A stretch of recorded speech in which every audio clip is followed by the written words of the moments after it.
Right, guys, we're now going to have a look at movement westward. We'll focus on the railroads.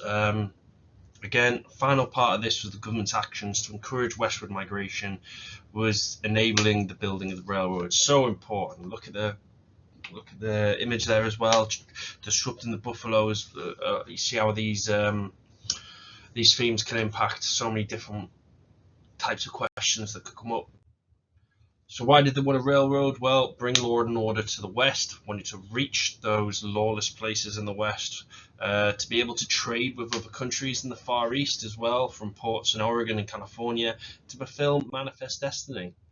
Right, so you get the Pacific Railways Act of 1862, and it set up two companies. The Union Pacific Railroad Company, they went westwards across the plains from Nebraska, and the Central Pacific Railroad Company. So Union Pacific and Central Pacific, they began in Sacramento and came east, so meeting each other like that.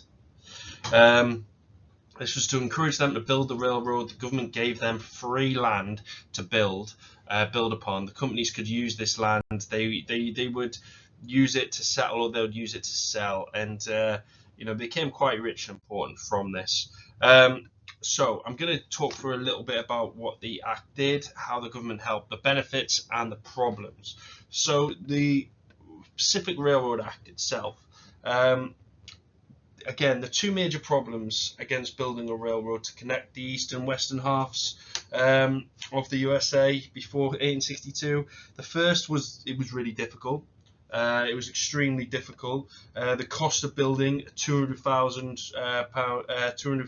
kilometer railroad, especially through the mountains of the west, which meant no private company would risk it. Second, there was disagreement between the North and the South, hence why it was able to be pushed through during the Civil War. The North wanted to connect California with the big industrial cities like Chicago. Southern states recognized this and thought that would disadvantage them. So this was a consequence of the Civil War. So in '62, the railroad network in the North was quite extensive.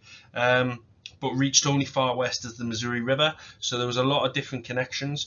The government selected a route that went from Sacramento, California to Omaha, Nebraska. From Omaha, the first transcontinental railroad would link up with the existing Eastern railroads. This was the plan.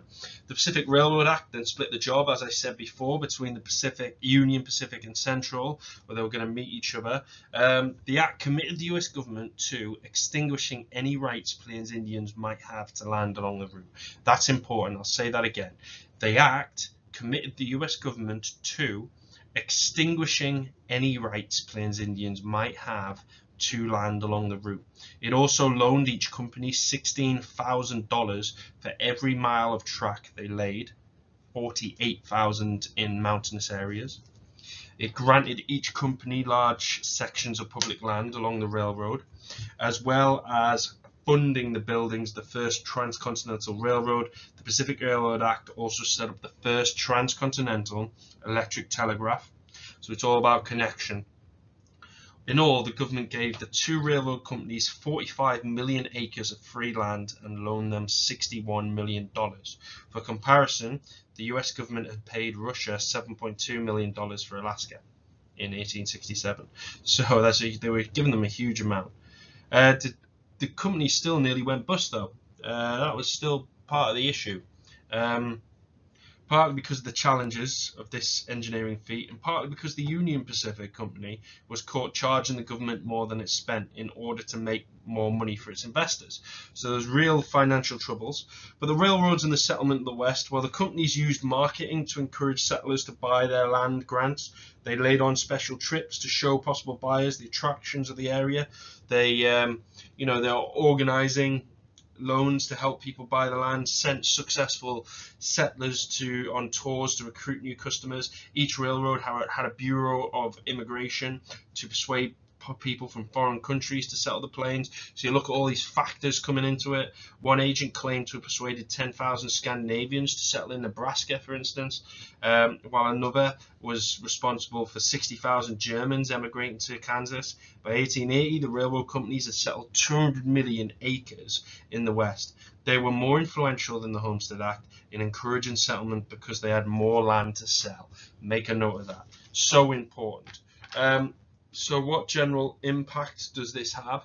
Well, again, the railroads had many different impacts. It made traveling west much cheaper and easier, encouraged immigration from Europe. So this is impact on settlers and the farmers. Towns grew rapidly. Farmers could transport their grain and other crops to sell in the big cities, so they got richer, became more lucrative.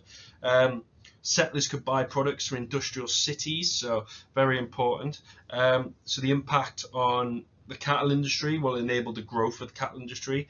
Cattlemen could basically sell their cattle at higher prices in the big eastern cities, so they could transport it east and west quickly. National impacts connected the territories, manifest destiny on the pathway to achieving that. Huge economic benefits, opened up trade with Asia, so huge benefits to the country.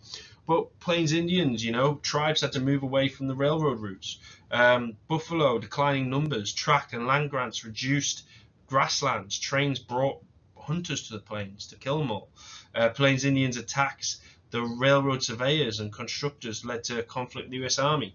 Railroads led the way for the invasion of the Plains Indians lands by the white Americans. So look at the impact that has. Then you got the problems of homesteading. The railroads made it much easier for homesteaders. They could visit relations more easily. They were more connected. They weren't isolated. Towns were springing up. So such a big impact to the Pacific Railroad. This is basically just talking about what I've just been through. But yeah, I mean, such a huge impact. The government attitudes, they're gradually wanting to see Plains Indians are the problem. The more they're connecting the land, they realise Plains Indians don't fit in with us. This leads to the different ways to deal with them. You've got negotiators wanted to, they believe that they want to be friendly, not be aggressive. You've got the exterminators who, like the ranchers, homesteaders, soldiers, were basically wanted the Indians gone. They believed they were lazy, causing a problem, need to be dealt with. And lastly, just look at the impact it has. Railroads, settlers, prospect and gold miners, cattle industry are all factors you can bring into any question about conflict between Plains Indians and whites. And then the consequences of this, reservations, their lifestyle is constantly being crushed. The executions, the expansion of white settlement on the plains leaves less room for Plains Indians. This is all building up to conflict. All right, guys, we'll leave it there. Bye.